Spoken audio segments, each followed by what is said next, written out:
garden, which is our pink room.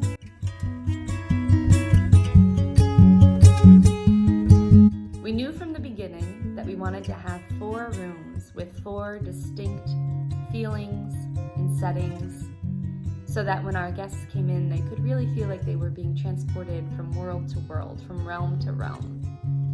When it came time to decide what the entrance would be, what the first taste, the first experience folks would have when they walked into Fable, we knew that it had to be something vibrant and colorful and full of wonder and magic.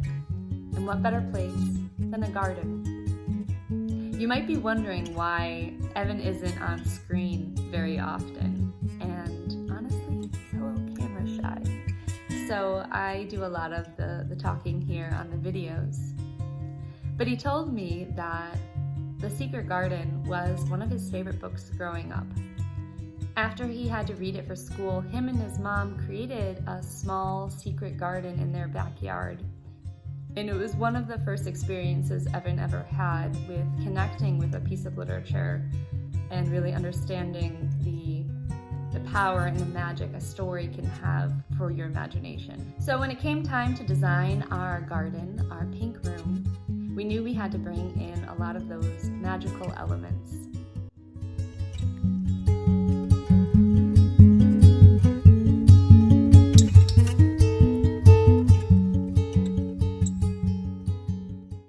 In the garden section, we have our plants and all of our kind of gardening materials, such as pots, lawn ornaments, wind chimes, bird feeders, all the things that you need for your own secret garden. The garden is also the home of our terrarium making station. We found this old mid-century modern display case. The main section of the display case will have a large terrarium full of moss and driftwood and different rocks and materials. In the drawers of the display case, we'll put all of the different materials that folks will need in order to build their own terrariums. Although we plan on hosting workshops, having the station here right in the garden will allow people to come in and make their own creation on their own time, whenever they feel like it. The garden before and the garden after. Evan and I have been collecting antique and vintage mirrors for the last 10 years. So we knew we really wanted to have a whole wall full of these small treasures to welcome our guests into this other world. Check out these cool butterflies behind me. Evan has strung them up and they're looking real cool.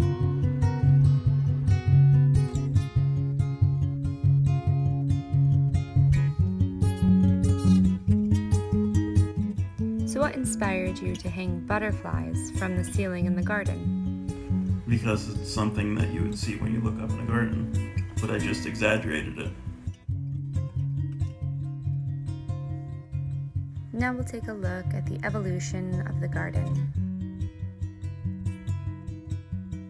This chandelier came from one of the libraries at Yale.